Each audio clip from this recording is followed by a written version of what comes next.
dimanche à vous tous. Nous sommes à l'Évangile du dimanche, ce podcast avec le micro de Père Baldo Alagna.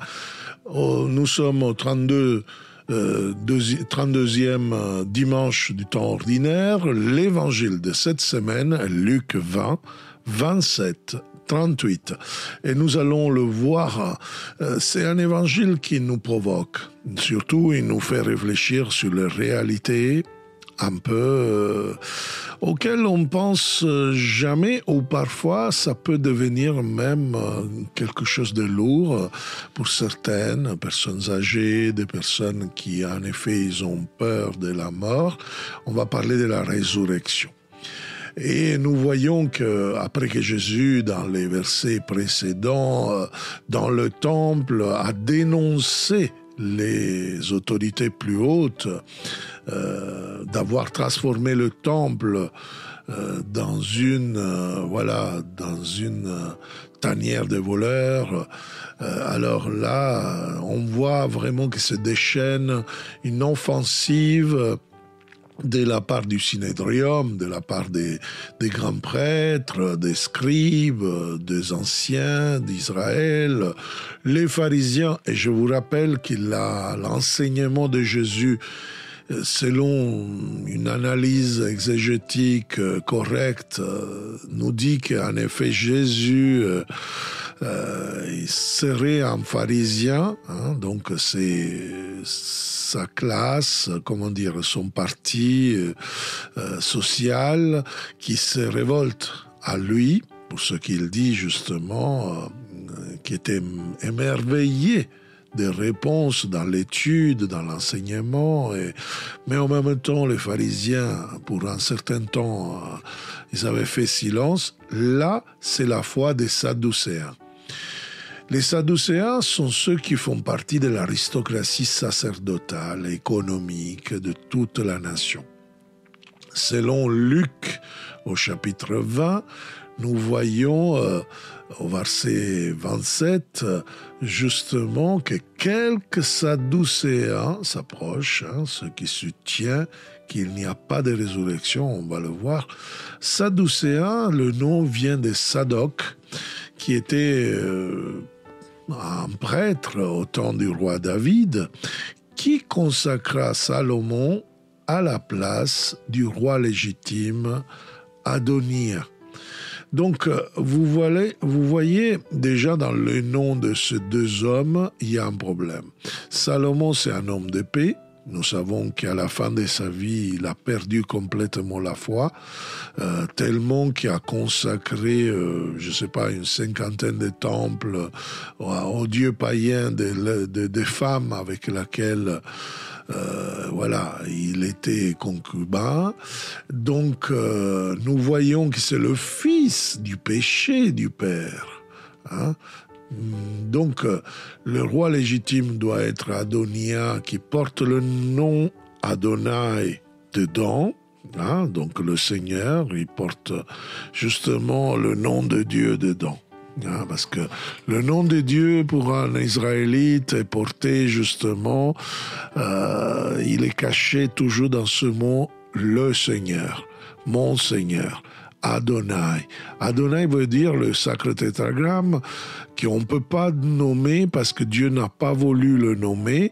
Alors voilà. Donc, à la place de dire que le roi d'Israël, c'est quelqu'un qui dérive directement d'Adonai, du Seigneur, on donne quelqu'un qui mette la paix, mais en effet, ce n'est pas comme ça. Donc, vous comprenez que les Sadducéens sont ceux qui dérivent de cette aristocratie sacerdotale, de ce péché complètement de graves compromissions, de graves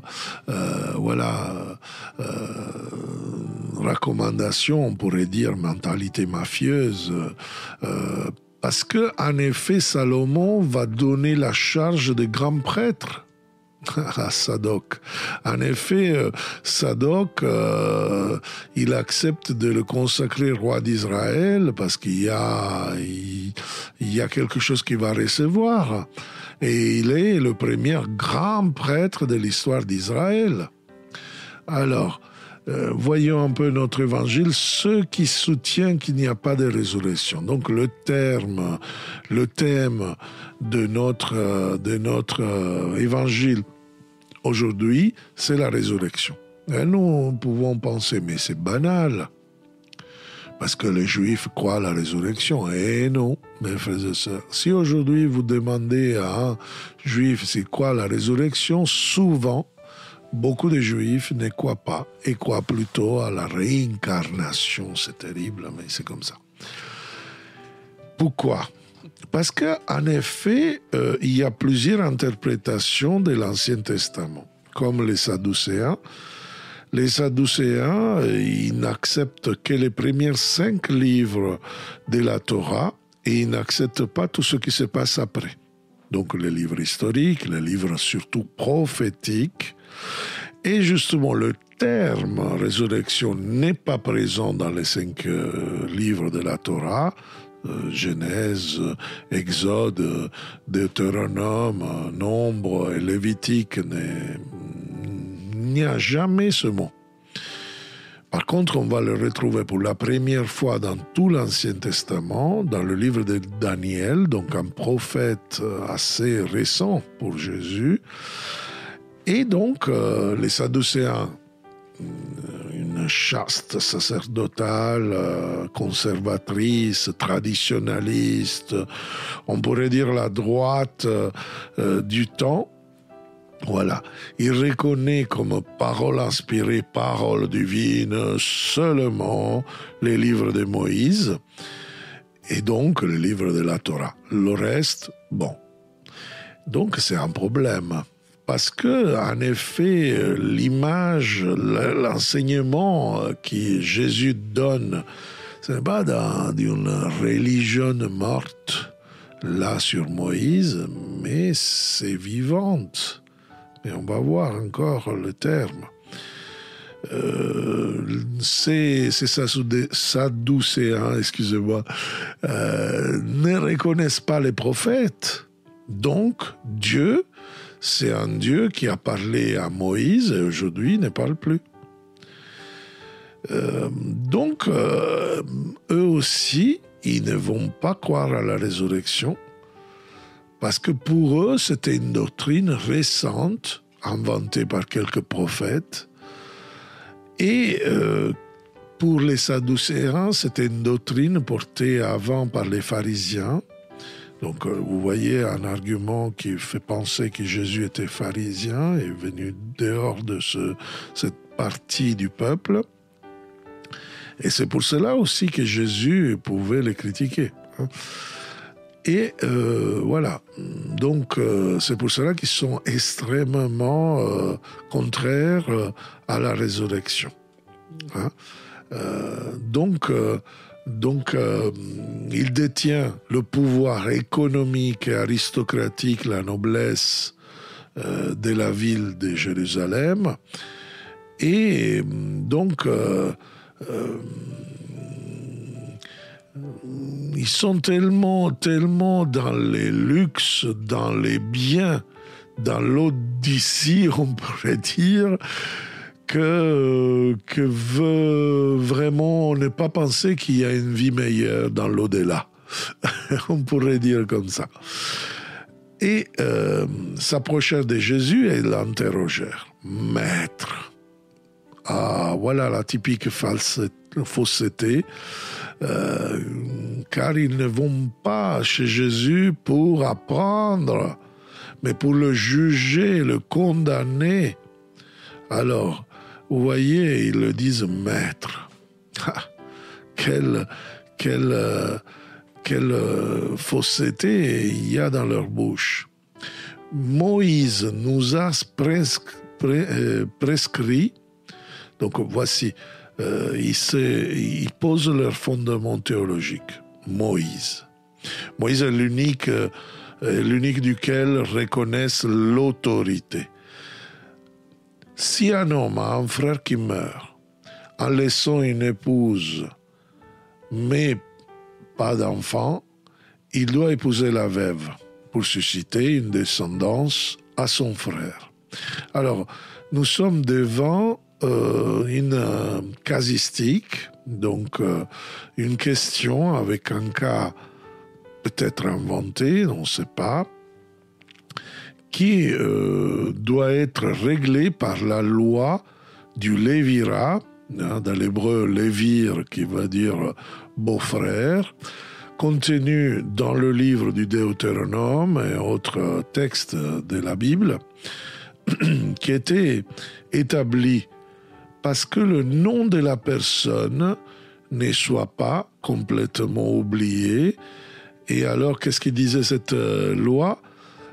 Quand une femme reste veuve sans enfant, le beau-frère a l'obligation de la mettre enceinte et l'enfant qui serait né aurait porté le nom du mari qui est défunt, à manière que son nom, il allait se perpétuer pour toujours. Donc, vous voyez, bon, c'est une loi qui pour nous peut sembler un peu bizarre, mais c'était un peu lié à la renommée du mari qui est resté sans descendance. Mais il y a aussi quelque chose qui, cette loi est un peu bizarre, c'est que la femme, en effet, c'est une couveuse d'enfants. Ça sert simplement à faire un enfant. On ne pense pas à tous les droits fondamentaux qui cette femme est. C'est vraiment une loi misogyne terrible. Et donc, écoutez bien, Jésus n'est pas d'accord. Et en plus, il nous fait découvrir qu'ils interprètent vraiment mal la parole de Moïse. Bon, on va voir. Donc, et voilà ce qu'il pose comme question. Et il continue, les Sadducéens. Or, il y avait 7 frères. Le premier se maria et mourut sans enfant, de même le deuxième, puis le troisième épousèrent la veuve, et ainsi tous les 7. Ils moururent sans laisser enfant. Finalement, la femme mourut aussi. Eh bien, la résurrection, cette femme-là, duquel d'entre eux sera-t-elle l'épouse, puisque tous les 7 l'ont eue pour épouse? En effet, la question des Sadducéens, il fait une citation biblique, en effet, de Tobie et Sarah, la femme auquel ils sont, elle va épouser justement 7 maris la même nuit des noces. Et nous voyons qu'ici, c'est vraiment une ridiculisation justement de la résurrection et donc de l'enseignement de Jésus, parce que ils sont en train de nier l'appui de l'enthousiasme des foules au fait que même la mort n'a pas le dernier mot. Et donc, comme ça, on peut ridiculiser Jésus et on peut l'éliminer, quoi. Alors, ils disent qu'ils sont morts aussi, qu'est mort aussi la femme, donc à la résurrection de qui sera la femme. Ici, le problème n'est pas affectif, vous comprenez. Ils sont dedans la loi du Lévira, qui c'est déjà une interprétation biblique de ce qu'il dit Moïse. Et en effet, selon cette loi, je répète, la femme, ça compte rien, hein, parce qu'elle sert simplement pour enfanter, pour faire des enfants, hein. Et le problème ne regarde pas donc l'affection du mari de qui sera la femme dans le sens affectif, mais du sens de l'héritage, de la descendance, de la renommée. Donc, qui aura la descendance de ces 7 maris qui ont eu cette femme? Parce que, continuent les Sadducéens, tous les 7 l'ont eu pour femme. Donc vous voyez, puisque les 7 l'ont eu pour épouse, voilà. Et donc il veut savoir quel de ses frères, quel de ces 7 pourra à perpétuité avoir la descendance. Et Jésus répond aux Sadducéens. Ils ont utilisé la théorie du ridicule. Jésus, il est vraiment synchronique. Il est dans le respect, mais vu que voilà, la balle du ridicule est lancée sur son terrain, il renvoie le ridicule sur le terrain des Sadducéens. Déjà, il va répondre ainsi. Les enfants de ce monde, affirme Jésus, prennent femme et mari. Mais ceux qui ont été jugés dignes d'avoir part au monde à venir, donc littéralement l'évangéliste écrit de ce monde-là, en différence du monde ici, du monde là, donc le monde où la mort ne peut pas interrompre la vie, ok. Alors, et à la résurrection d'entre les morts, ne prennent ni femme ni mari. Attention à l'explication de Jésus. Car ils ne peuvent plus mourir. On ne meurt plus après la mort.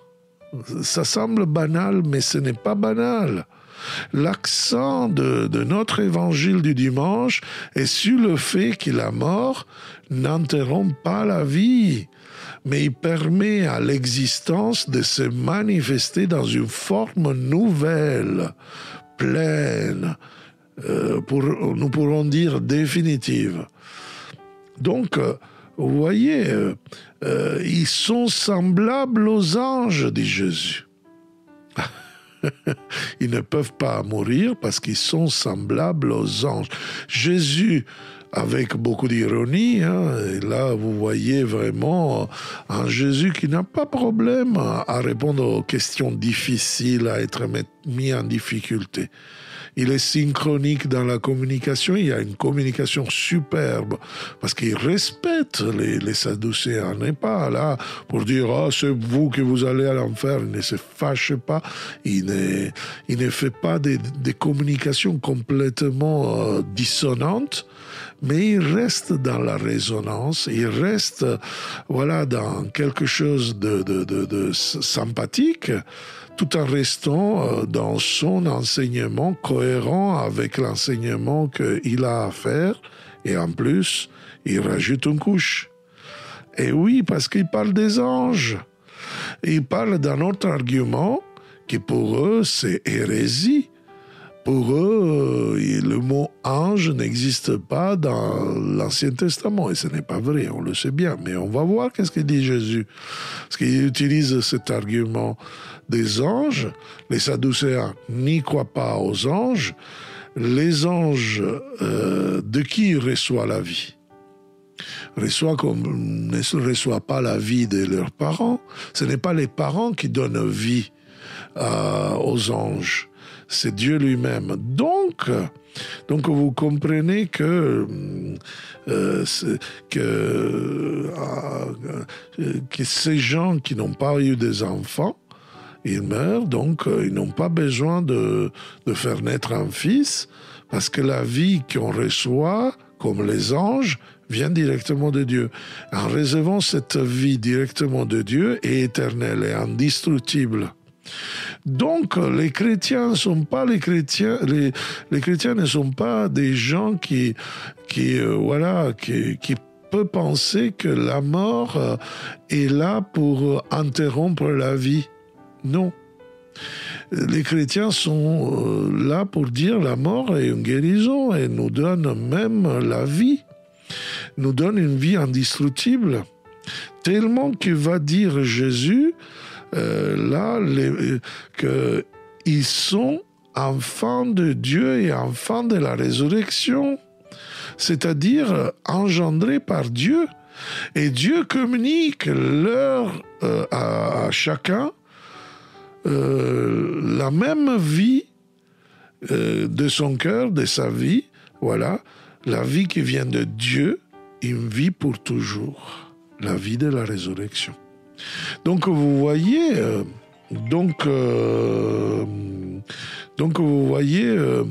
nous sommes devant un mystère.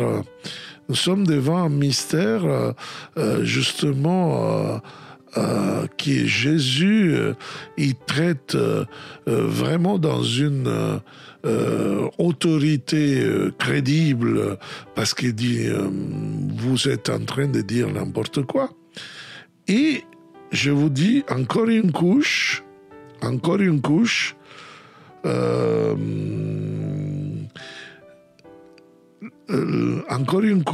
c'est par exemple, là, ce que vient de rajouter Jésus, c'est justement quelque chose qui va vraiment les rendre pas crédibles.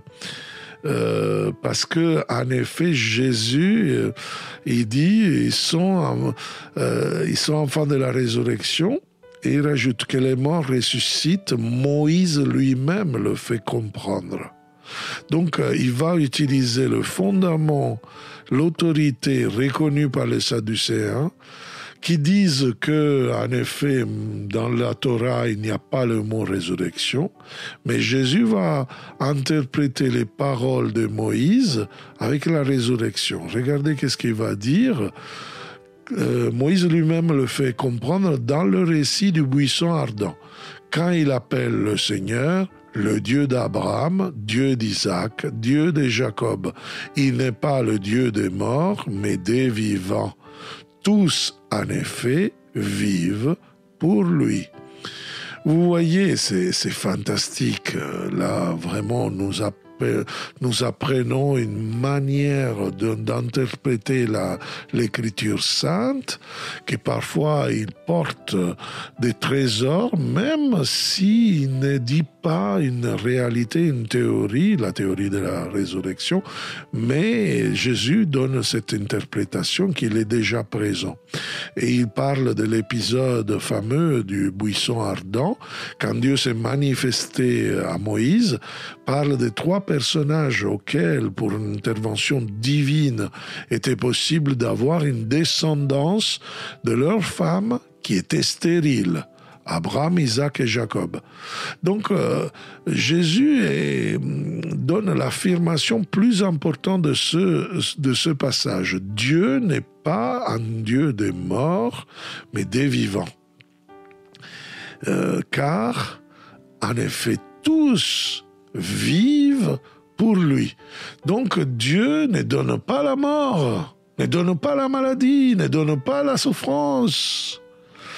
Dieu donne la capacité, la communication de vitalité, de vie, d'une qualité telle qui la rend indestructible, capable d'aller au-delà de la mort.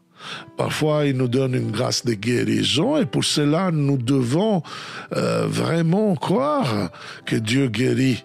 Nous le voyons dans notre ministère, et si vous qui écoutez, vous voulez lire ou voir des vidéos, des témoignages des gens guéris justement par la grâce de Dieu, je vous invite à visiter notre site emmaüs-com.center. Alors notre site de cette association qu'on a lancée, Emmaüs.com, où on se rend compte vraiment de la puissance de la guérison, de la puissance de la vie que notre Dieu donne à chaque fois que nous prions, à chaque fois que nous annonçons la bonne nouvelle. Et nous voyons en effet cette capacité que Dieu nous donne de vivre dans le territoire surnaturel, Oui, bien sûr, dans cette vie, dans l'odyssée, on pourrait dire, parfois on a de l'arthrose, des douleurs, des maladies, des problématiques à devoir combattre, mais Dieu nous donne la capacité de aller au-delà de la mort. C'est pour cela que même quand on ne voit pas la guérison, et ça peut arriver parce que certains malades ont pris et ne guérissent pas. Ce n'est pas parce que Dieu il veut vraiment faire pourrir ses enfants. Dieu est amour. Dieu est le Dieu des vivants, mais il va nous donner la capacité de surmonter, d'aller au-delà de la difficulté, de l'incapacité. Voilà pourquoi les chrétiens, ils se mettent en réseau. Voilà pourquoi on prie les uns pour les autres. Voilà pourquoi on soutient, on encourage tous ceux qui sont un peu dans cette quête de quelque chose qui va vraiment lui donner la force. Autrement, on rentre dans la critique, on rentre dans l'accusation. J'ai quelqu'un qui m'a accusé que, quand je prêche que Dieu guérit, ce n'est pas vrai, parce que, je ne sais pas, dans sa famille, quelqu'un n'est pas guéri. Moi, j'ai l'obligation de prêcher cela. Et je ne sais pas quel est l'obstacle pour la guérison de la personne. Parce que souvent, les obstacles, comme l'enseigne un cher ami David Tevenet, il y en a beaucoup. Et il y en a beaucoup de chrétiens qui sont dans la magie mentale, dans la religiosité, et ils pensent que Dieu doit se plier à leur volonté.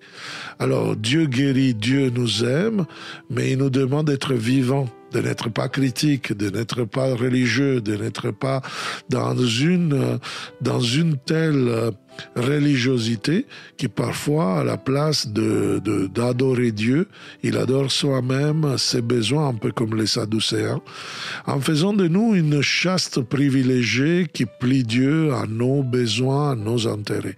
Attention, frères et sœurs, à tous ces personnages qui, en effet, ils prêchent l'évangile dans cette manière. Moi, personnellement, je suis très content de ce que nous vivons, et notre association Emmaüscom, vous pouvez la connaître davantage un peu dans le site internet que nous avons, emmaüs-com.center, à manière de pouvoir témoigner, cet important réseut de chrétiens, cette importante famille, je dirais, cette fraternité qui peut être vraiment un soutien. Et et on prie les uns pour les autres, on prie pour les malades, on exerce ce ministère de guérison, c'est sûr. Mais parfois c'est mystérieux comment Dieu permet que quelqu'un puisse attendre. Et parfois, moi, je l'ai vu dans ma vie, Dieu a guéri mon père à travers la guérison de la mort. C'est mystérieux, on voudrait encore profiter de lui, et ça me fait mal au cœur. Mais ce n'est pas Dieu qui veut me faire du mal. Dieu a une sagesse qui n'est pas la sagesse du monde. Dieu donne des grâces justement pour le bien de la personne. Un jour, on va le comprendre. Mais c'est important de comprendre que c'est par amour, ce n'est pas simplement une quelque chose qui va au-delà. Et alors, c'est pour cela que ce message, le message de cet évangile, l'évangile du dimanche, il nous communique un Dieu qui nous donne la vie, une qualité de vie qui est capable de surmonter toute mort, tout mal et aussi les maladies, et qui n'a pas le dernier mot dans notre vie. Il nous donne cette capacité, cette vitalité. Et c'est ce message que je vais donner à chacun de vous. N'hésitez pas à le donner, surtout à ceux qui souffrent, surtout à ceux qui combattent justement entre la vie et la mort. Parce que la mort n'a pas le dernier mot dans notre vie. La mort est simplement quelque chose qui peut nous plonger dans la vie indestructible, dans la vie qui va dépendre complètement de Dieu, qui plaît à lui, à travers notre foi et notre abandon à sa grâce. Voilà, je vous souhaite un agréable dimanche. Je vous encourage à partager, surtout à ceux qui ont besoin d'enthousiasme et de joie, ce podcast. Et au prochain. Ciao.